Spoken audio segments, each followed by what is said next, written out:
Kai, some of you may know. So today, let me talk our because he's also my collaborator. So our work here in Korea.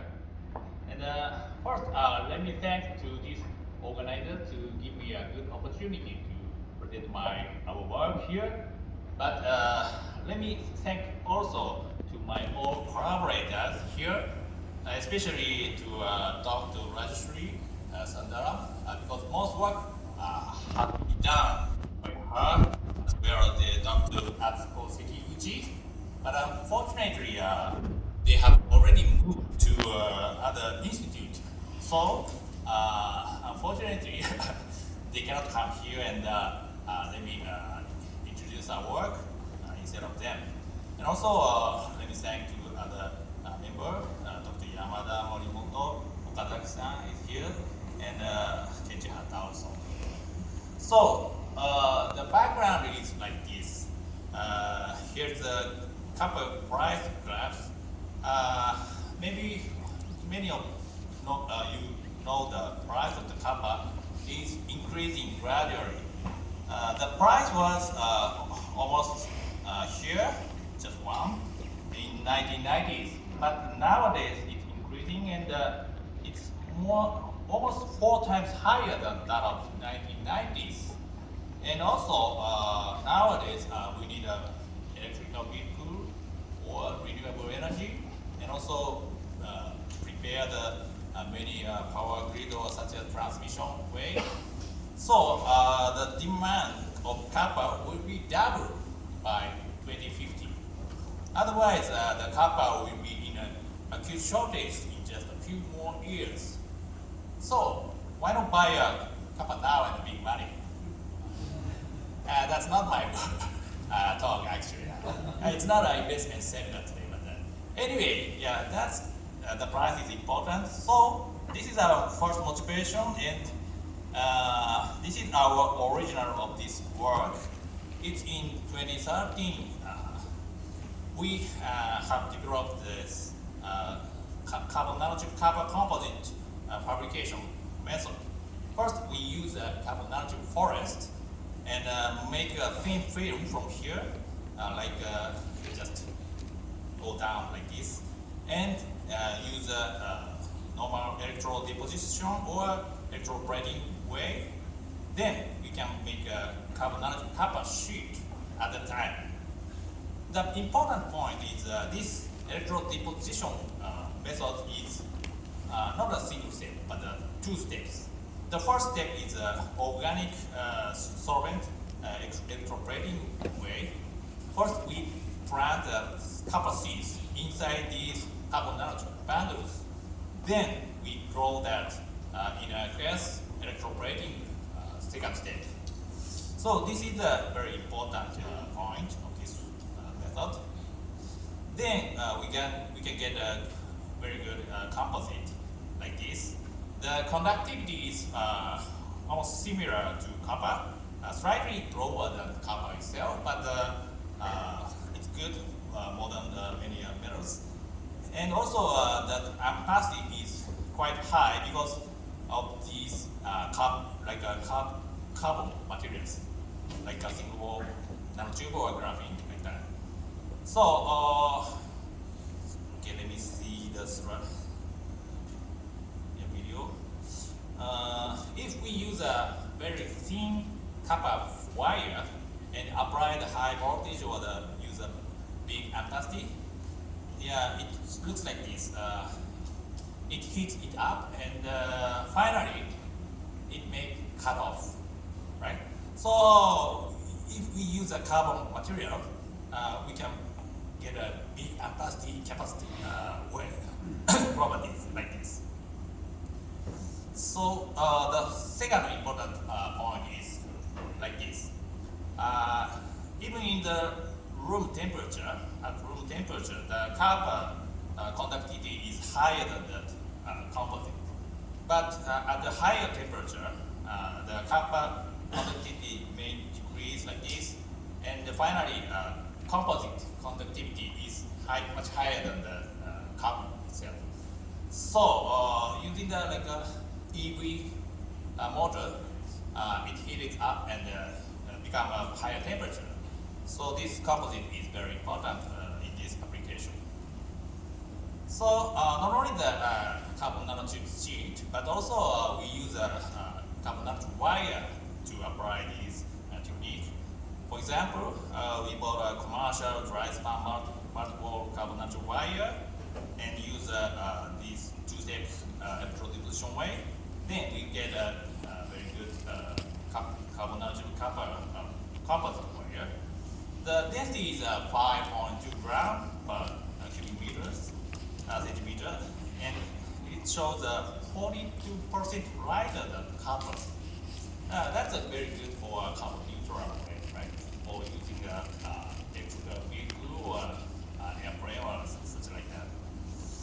And very important point is here I mentioned the carbon nanotube copper mixing. To see a cross section by SEM, it looks very smooth surface. This is an important point. And to get a good wire, this mixing should be very good throughout the wire length. So this is the work of another Ken's work. I mean the Ken guy. So not only the multi-wall carbon nanotube wire, but also we can use a single-wall carbon nanotube wire developed by this another Ken here in our AIST. First, we use a coagulation solvent and dry it up. Then we can reel it up and make a good 5 single-wall carbon nanotube wire. Now we can get a longer fiber with kilometers long. But today, let me skip this single-wall carbon nanotube work because there are many company collaborators. So let me talk about the mechanistic part today. Okay, so let me introduce you many mixing examples. If we can get a good composite, it's like this. The surface of the cross-section of wire is very smooth and uniform. And we confirm that composite of this copper and carbon elements with EDX measurement. Yeah, it's quite smooth and uniform. We call this full fitting. But if we fail the first organic electroplating step, if we fail the planting the copper seeds inside the tube, we can only get these no filling tubes. There's no copper inside the tubes, only covered by the outer surface.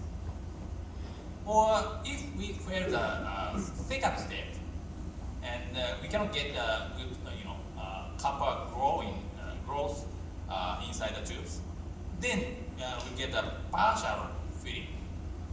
So this mixing is quite important for these electrical performances. For example, the x-axis is temperature and the y-axis is resistivity with this number. And copper wire is here. And the multi-wall carbon nanotube itself is here. The slope of this graph is so-called TCR, temperature coefficient of resistance. So in elevating temperature, the copper wire shows a large resistivity. But if we can get a good full-filling composite, that resistivity, the TCR is just located in the middle of this copper and carbon nanotube. But if it's not a good mixing, like a partial or no filling one, it's similar to copper wire itself. So this filling is quite important. Then now we can get a good full filling wire with a single wall carbon nanotube. But still we have many issues. For example, the resistivity at room temperature is still one order higher than that of copper. the couple guys said, oh, we need a more high conductivity.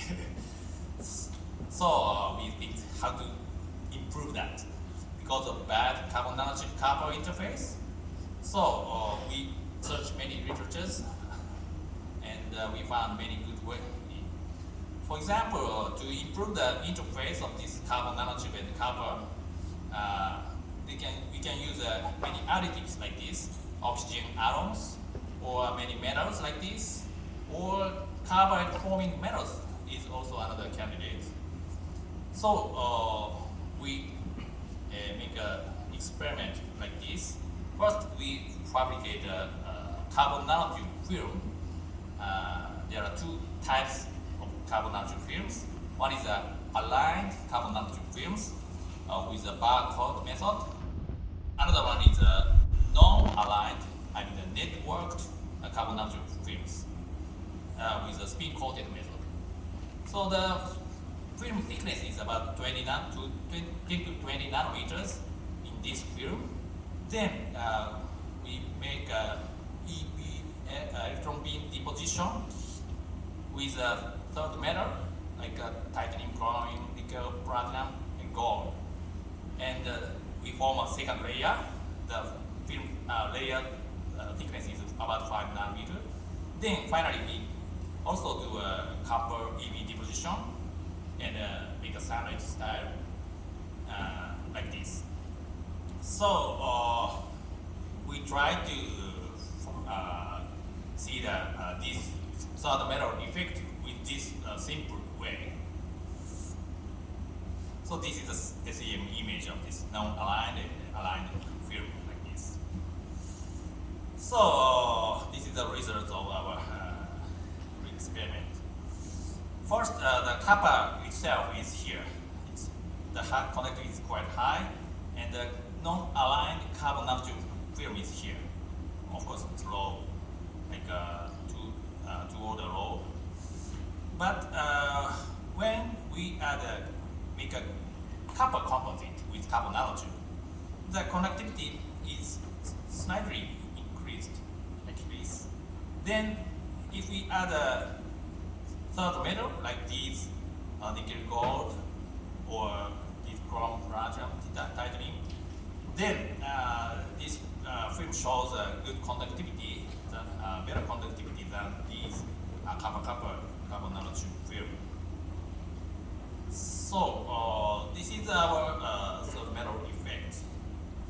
And to emphasize this effect, y-axis is conductance normalized at room temperature. Then we can emphasize the difference of this conductivity difference in temperature. The copper itself, or the copper itself and the CFT itself and the copper composite shows decreasing properties in this. But if we add third metals like this, it shows a gradual decreasing. And surprisingly, if we use a titanium, it's like increasing. Actually, the difference in titanium is here, so the difference is quite small. But if we normalize it, yeah, this phenomena behavior is very interesting, I guess. Then we discussed the possible mechanisms for this third metal effect. There are many possible factors.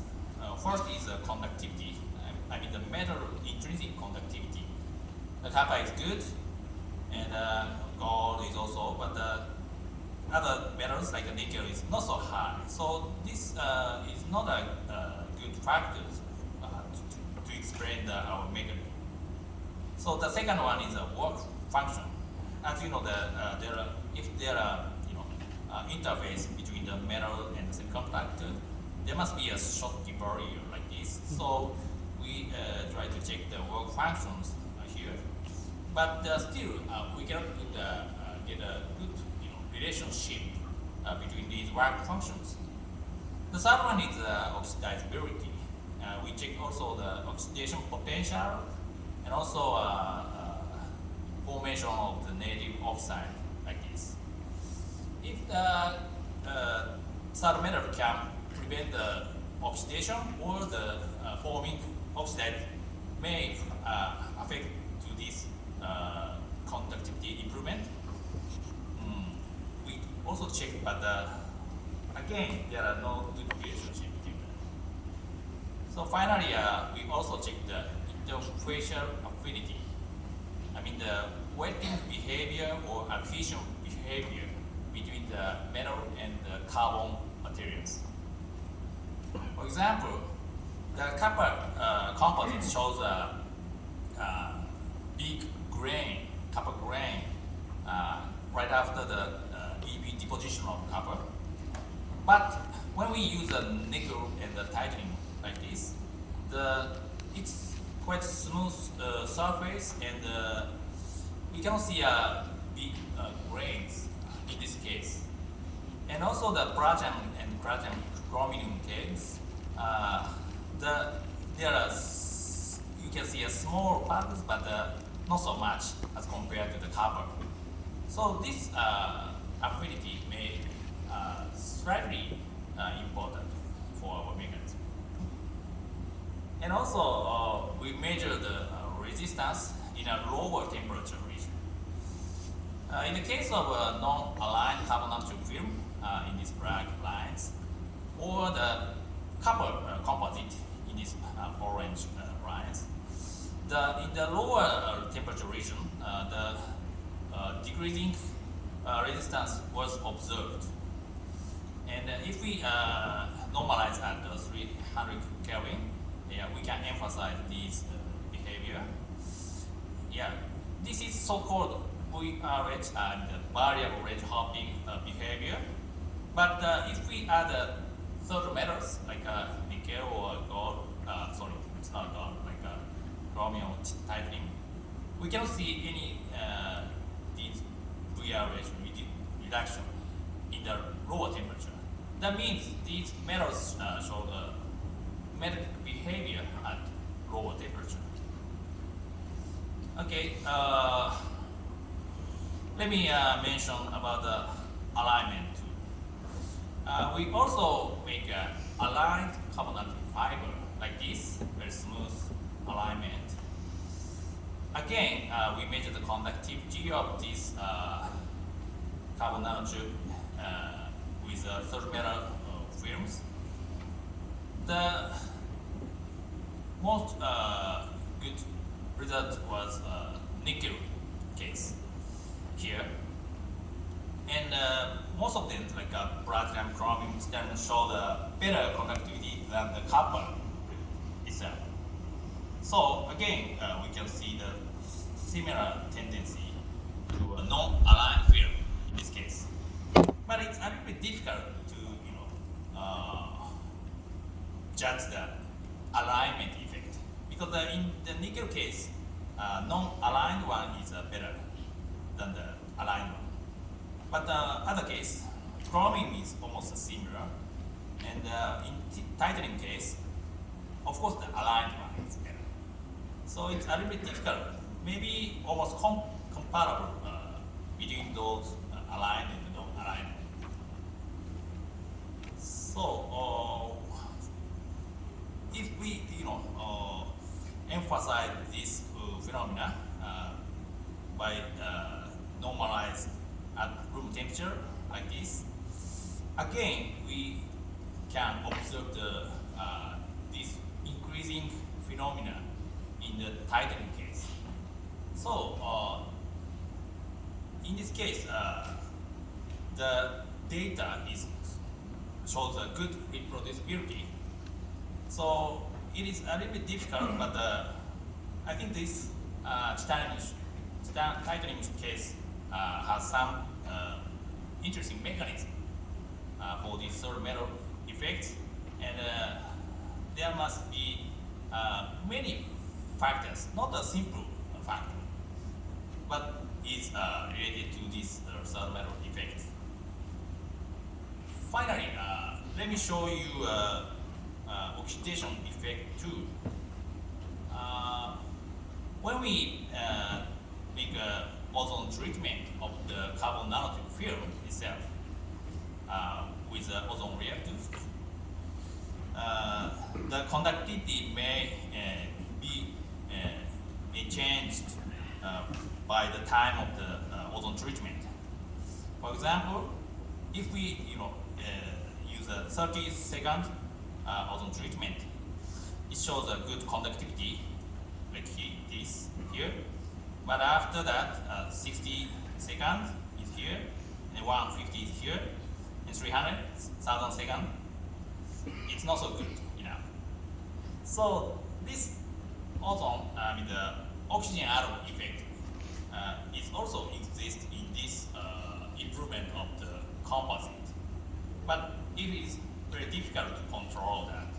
And also the strength of the fiber or the durability of the fiber is not so good, I guess, in this ozone treatment case. So if we think the third metal effect is easy way to make a good composite for our case. So let me summarize my work. The conductivity of carbon nanotube copper composite was improved with introduction of third metal interface in the order of nickel, gold, chromium, praseodymium, titanium, and introduction of these metals showed improved sound stability, TCR, as compared with the copper composite. And especially the titanium showed the increasing conductivity behavior, very rare case, even in elevating temperature. And metallic-like behavior was observed at low temperature with introduction of third metals, but these results are producible, but the mechanism is still unclear at the current stage. Let me thank again to my all collaborators, and thank you for your kind attention. Thank you very much.